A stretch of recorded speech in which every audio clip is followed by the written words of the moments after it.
I can't believe 2 people have been murdered in our town. And now 2 young children are at the center of it all. I just can't come to grips with it yet. Crime will happen wherever there are people. And that's why we have our jobs. It might be easier for you because you don't live here. These were people that I knew that were killed. And the murderer might be someone who lives here in this town. It's really depressing. I know. But someone has to bring this murder to justice. You're right, I know.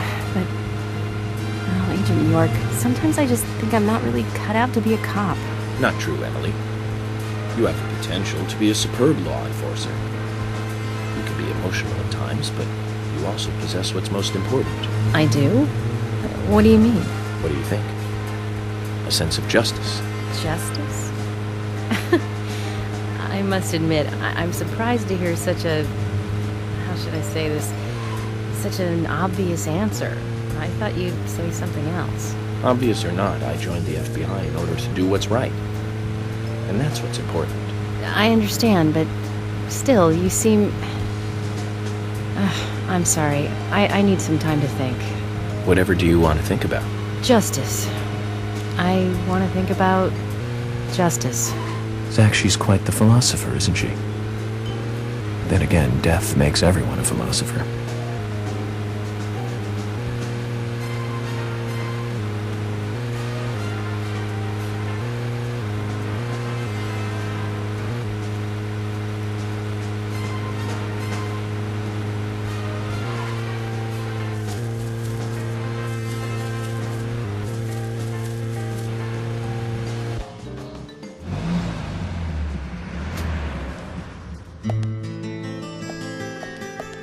According to Lily, Isaac and Isaiah should be here. Then let's go and find them.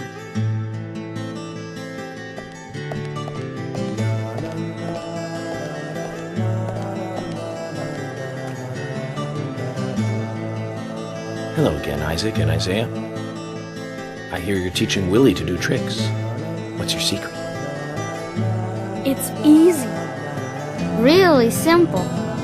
If he does it right, we give him a treat. A cookie if he does it right. I see. Very clever.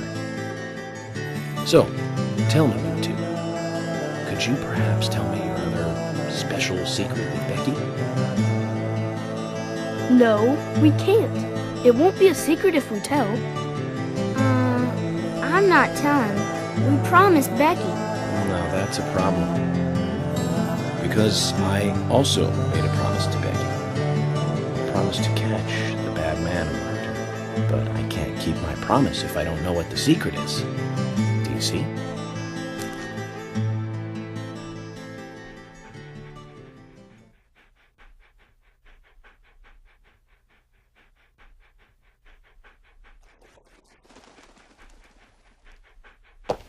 She told us to give Diane a box. It wasn't that heavy. We took it to the art gallery and gave it to Diane. Is that all Becky gave you? Just when we were leaving to take the box to Diane, Becky called us back. She handed us something. It was small and round. She told us to keep it safe in our pocket and give it to Diane.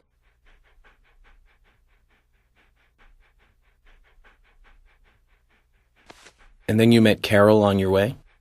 Yep, I took the round thing out of my pocket and we looked at it. And then she talked to us. We told her that we were on an errand for Becky. She said she'd do it for us. But we told her no, because Becky asked us, not her. We promised Becky to do it ourselves.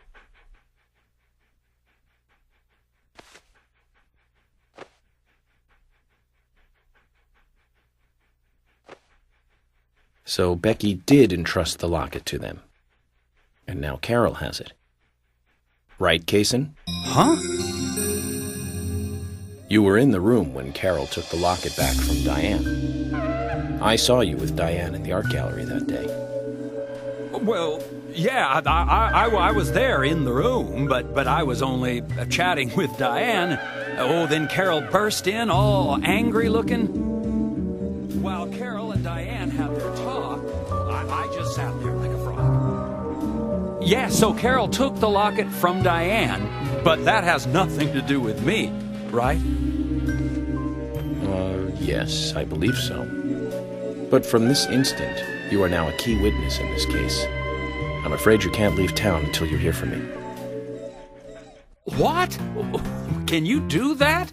This is all starting to sound a little like Alice in Wonderland.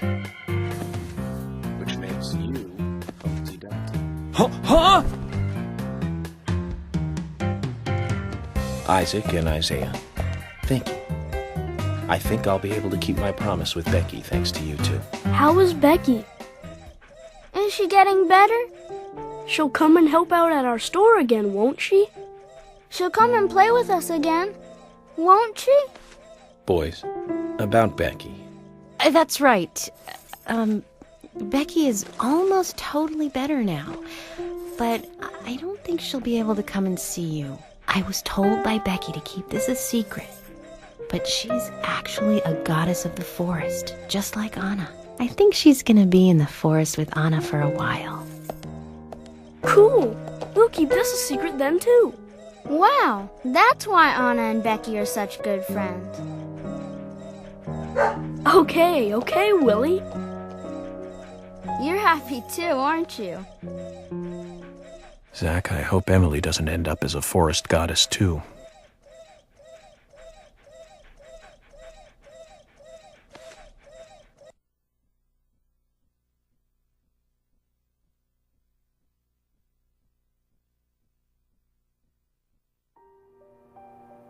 Okay then, Zach. Let's go over what we found out recently about the case. First, Diane, the owner of the art gallery. She was out drinking with Nick Cormack in a bar on the night Anna died. Nick confirmed this, and so she has an alibi. But then we have what Nick's wife Olivia told us. According to Olivia, Nick and Diane not only went to the bar, but also went somewhere else that night. Do you remember where that was, Zach?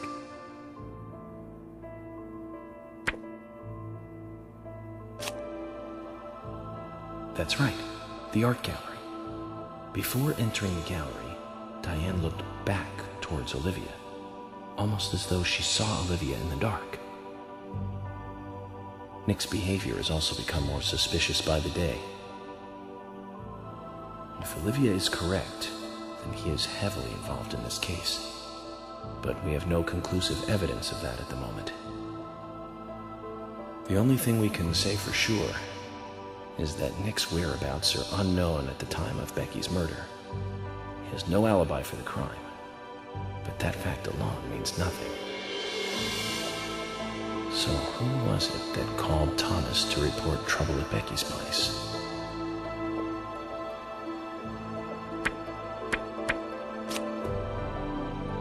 That's right. It was Quint, Becky's boyfriend. He went to her house and saw the tragedy. Now, about Becky's murder. I'm embarrassed and mortified. Killer struck again while we were on the case. We found her bitten off tongue. A massive amount of red seeds that poured out with the blood. And an inverted peace symbol, like the one seen at the site of Anna's murder. From the similarities, one can deduce that Anna's killer killed Becky. We also found one other important piece of evidence in Becky's room. Can you remember what that was, Zach?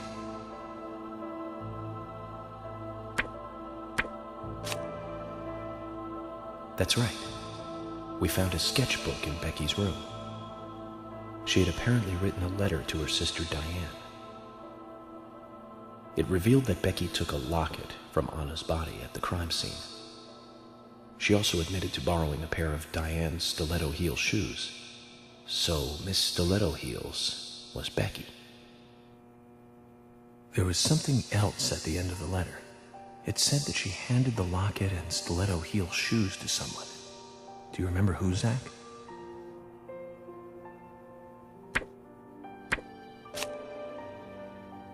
That's right, Zach. And from what Isaac and Isaiah told us, Carol offered to take the items to Diane, but the twins refused. They gave them to Diane themselves, as they had promised.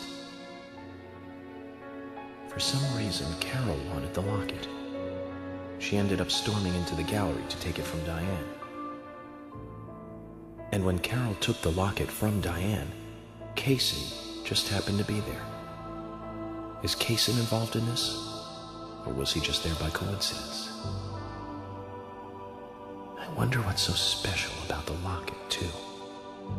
Why did Carol want it so badly?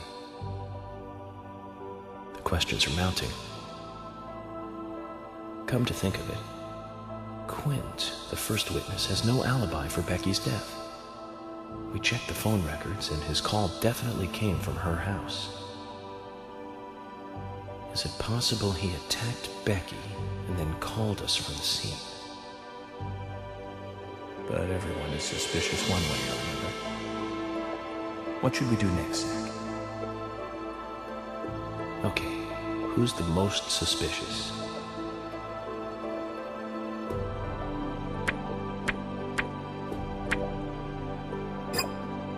No, I don't think so, Zach.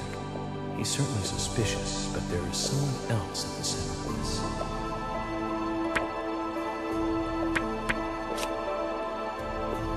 That's right. Becky's sister and Carol's enemy, linked to both Nick and Kaysen, the elegant owner of the art gallery. Zach, that's our next move. We'll start with Diane.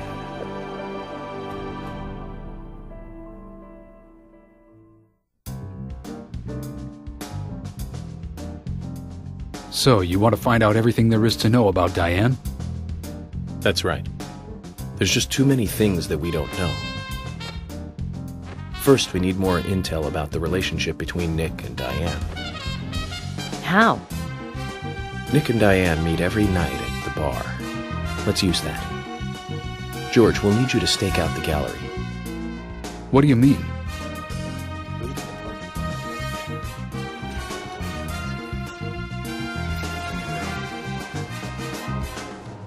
Emily, you take the diner.